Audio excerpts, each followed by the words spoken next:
നമസ്കാരം. മലയാളി വാർത്ത ലൈഫിലേക്ക് സ്വാഗതം. സ്വന്തം ഭാര്യയെ അതിക്രൂരമായി കൊലപ്പെടുത്തിയ ഭർത്താവിന് വധശിക്ഷ. അറവുശാലയിലേക്ക് കൂട്ടിക്കൊണ്ടുപോയാണ് ഭാര്യയെ ഭർത്താവ് അതിക്രൂരമായി കൊലപ്പെടുത്തിയത്. ഈ വാർത്തയുടെ വിശദാംശങ്ങൾ നോക്കാം. നരിക്കുനി കുട്ടമ്പൂർ സ്വദേശിനി റഹീനയാണ് ഭർത്താവ് അതിക്രൂരമായി കൊലപ്പെടുത്തിയത്. കേസിലെ പ്രതി നജ്ബുദ്ദീനാണ്. ഇയാളെ കോടതി ഇപ്പോൾ വധശിക്ഷയ്ക്ക് വിധിച്ചിരിക്കുകയാണ്. അതിക്രൂരമായ സംഭവമാണ് അരങ്ങേറിയത്. അഞ്ചപ്പുരയിലുള്ള സ്വന്തം അറവുശാലയിൽ വെച്ചാണ് ഇയാൾ അതിക്രൂരമായി തൻ്റെ ഭാര്യയെ കൊലപ്പെടുത്തിയത്. 2017 ജൂലൈയിലാണ് ഈ സംഭവം ഉണ്ടായത്. ജൂലൈ 23-ന് ആ ഒരു ദിവസത്തിലാണ് ഭാര്യയെ ഇയാൾ അറവുശാലയിൽ വെച്ച് അതിക്രൂരമായി കൊലപ്പെടുത്തിയത്. അഡീഷണൽ സെഷൻസ് കോടതിയാണ് ഇത്തരത്തിലൊരു വിധി, വധശിക്ഷ എന്നൊരു വിധിയിലേക്ക് എത്തിയത്.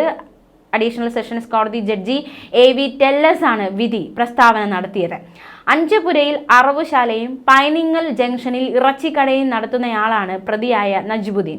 ഇയാളുടെ ഭാര്യ റഹീനയുമായി പിണങ്ങിയാണ് ഇയാൾ ആയിരുന്നത്.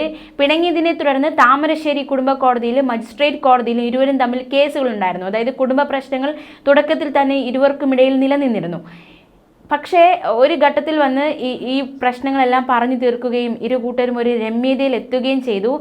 അതേ തുടർന്ന് തന്നെ റഹീനയെ നജ്ബുദ്ദീൻ വീണ്ടും പരപ്പനങ്ങാടിയിലെ തൻ്റെ വാടക വീട്ടിലേക്ക് കൂട്ടിക്കൊണ്ടുപോകുന്ന സാഹചര്യമുണ്ടായി. ഈ കുടുംബ പ്രശ്നങ്ങളൊക്കെ നിലനിൽക്കുന്നതിനിടയിലാണ് ഒരു രമ്യതയിലെത്തിയതും വീണ്ടും അയാൾക്കൊപ്പം റഹീന പോകാനുള്ളൊരു സാഹചര്യം ഒരുങ്ങിയതും. പക്ഷേ നജ്ബുദ്ദീൻ കാളിക്കാവിൽ നിന്ന് മറ്റൊരു വിവാഹം കഴിക്കുകയും ചെയ്തു. ഇത് റഹീനയെ സംബന്ധിച്ച് വലിയൊരു ആഘാതമാണ് സമ്മാനിച്ചത്. രണ്ടാം ഭാര്യയെ പരപ്പനങ്ങാടിയിലെ സ്വന്തം വീട്ടിൽ താമസിപ്പിക്കുകയും ആദ്യ ഭാര്യയായ റഹീനയെ വാടക വീട്ടിലുമാണ് ഇയാൾ താമസിപ്പിച്ചിരുന്നത്. മാത്രമല്ല ഈ കുടുംബ പ്രശ്നങ്ങൾ ഉണ്ടാകുന്നു, കുടുംബ പ്രശ്നങ്ങൾ രൂക്ഷമാകുന്നു. കുടുംബ പ്രശ്നങ്ങളെ ചൊല്ലി ഇരുവർക്കുമിടയിൽ തർക്കങ്ങളും ശക്തമാവുകയും ചെയ്തു. കൊലപാതകം നടന്ന ദിവസം എന്താണ് സംഭവിച്ചതെന്ന് നോക്കാം.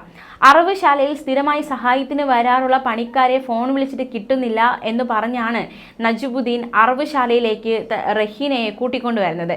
പണിക്കാരെ ഫോൺ വിളിച്ചിട്ട് കിട്ടുന്നില്ല എന്നും നീ സഹായത്തിനായി അറവുശാലയിലേക്ക് വരണമെന്നും നജ്ബുദ്ദീൻ റഹീനയോട് ആവശ്യപ്പെടുകയായിരുന്നു.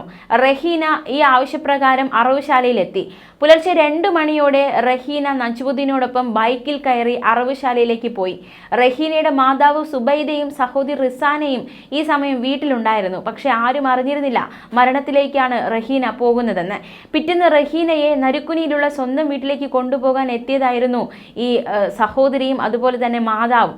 ഇവർ വീട്ടിലേക്ക് കൊണ്ടുപോകാൻ എത്തിയപ്പോഴാണ് ഈ ഒരു അതിദാരുണമായ കാഴ്ച, അതായത് റഹീന കൊല്ലപ്പെട്ട് കിടക്കുന്ന കാഴ്ച കണ്ടത്. ഈ കൊലപാതകം, അതിക്രൂരമായ കൊലപാതകം നടത്തിയ ശേഷം നജ്ബുദ്ദീൻ തൃശ്ശൂരിലേക്ക് മുങ്ങുകയുണ്ടായി. അതിനുശേഷം ഇയാൾ പാലക്കാട്, കോയമ്പത്തൂർ എന്നിവിടങ്ങളിൽ ഒളിവിലായിരുന്നു. കയ്യിലുള്ള പണമെല്ലാം തീർന്നു ഈ ഒളിവാസത്തിനിടയിൽ. അതിനിടെ പണമെടുക്കാനായി വീട്ടിലേക്ക് തിരിച്ചു വരുന്ന സാഹചര്യമുണ്ടായി. തിരിച്ച് പണമെടുക്കാനായി വീട്ടിലേക്ക് വരുമ്പോഴാണ് പരപ്പനങ്ങാടി റെയിൽവേ സ്റ്റേഷൻ പരിസരത്ത് വെച്ച് പ്രതിയെ പോലീസ് പിടികൂടിയത്. പ്രതി നജ്ബുദ്ദീന് റഹീനയിലുള്ള സംശയരോഗം ഇയാൾക്കുണ്ടായിരുന്നു എന്നാണ് മനസ്സിലാക്കാൻ സാധിക്കുന്നത്. ഇതാണ് ഇത്തരത്തിൽ അതിക്രൂരമായ ഒരു കൊലപാതകത്തിലേക്ക് നയിച്ചത് എന്നാണ് പിന്നീട് മനസ്സിലാക്കാൻ സാധിച്ചത്. തീർച്ചയായിട്ടും അതിദാരുണമായ ഒരു കൊലപാതകം, സംശയം തീർച്ചയായിട്ടും കുടുംബ ബന്ധങ്ങളിലൊക്കെ വിള്ളൽ തീർക്കുന്ന ഒരു വില്ലൻ തന്നെയാണ് ഈ ഒരു സംശയരോഗം. അത് ഈ ഒരു സംഭവത്തിലും ഉണ്ടായിരുന്നു. ഇയാൾക്ക് റഹീനയെ സംശയമുണ്ടായിരുന്നു. അതാണ് അതിക്രൂരമായ ഒരു കൊലപാതകത്തിലേക്ക് കലാശിച്ചതെന്നാണ് കണ്ടെത്തിയത്. സാക്ഷികളില്ലാത്ത കേസായി ഇത് മാറിയിരിക്കുകയാണ്. കാരണം തീർച്ചയായിട്ടും രാത്രിയാണ്, അതായത് അർദ്ധരാത്രിയാണ് ഇയാൾ റഹീനയെ അറവുശാലയിലേക്ക് കൊണ്ടുപോകുന്നത്. അതുകൊണ്ട് തന്നെ അറവുശാലയിലേക്ക് കൊണ്ടുപോയി കൊലപ്പെടുത്തുകയായിരുന്നു. അപ്പോൾ സാക്ഷികളൊന്നുമില്ലാത്ത ഒരു കേസായി ഇത് മാറി. സാഹചര്യ തെളിവുകളും ശാസ്ത്രീയ തെളിവുകളും മാത്രമാണ് ഈ ഒരു കേസിലുള്ളത്. അതുകൊണ്ട് തന്നെ പ്രതിയെ ശിക്ഷിക്കുന്നതിലും ഈ സാഹചര്യ തെളിവുകളുടെയും ശാസ്ത്രീയ തെളിവുകളുടെ അടിസ്ഥാനത്തിലായിരുന്നു പ്രതിയെ ശിക്ഷിക്കുക എന്നൊരു തരത്തിലേക്ക് എത്തിയത്. അന്വേഷണ സംഘം ഇതെല്ലാം സാഹചര്യ തെളിവുകളും ശാസ്ത്രീയ തെളിവുകളും അടക്കം അന്വേഷണ സംഘം കോടതിയിൽ ഹാജരാക്കുകയും ചെയ്തു. പ്രോസിക്യൂഷന് വേണ്ടി public prosecutor advocate KP Shaju ആണ് ഹാജരായത്. പ്രോസിക്യൂഷൻ ലൈസൺ ഓഫീസർമാരായ P അബ്ദുൾ ഷുക്കൂർ, ഷാജിമോൾ എന്നിവർ പ്രോസിക്യൂഷനെ സഹായിച്ചു. താനൂർ സർക്കിൾ ഇൻസ്പെക്ടറായിരുന്ന C അലവിയാണ് കേസിൽ അന്വേഷണം നടത്തിയത്. ഇത്തരത്തിൽ എത്രയോ സംഭവങ്ങൾ നമ്മുടെ നാട്ടിൽ റിപ്പോർട്ട് ചെയ്യപ്പെടുന്നു.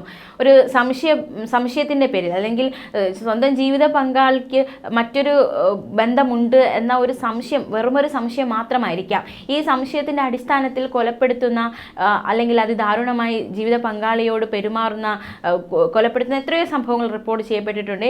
എന്തായാലും ഈ ഒരു സംഭവവുമായി ബന്ധപ്പെട്ട് വധശിക്ഷ വിധിച്ചത്, വധശിക്ഷയ്ക്ക് പ്രതി അർഹനാണ് എന്ന് തന്നെയാണ് ഏറ്റവും ശ്രദ്ധേയം.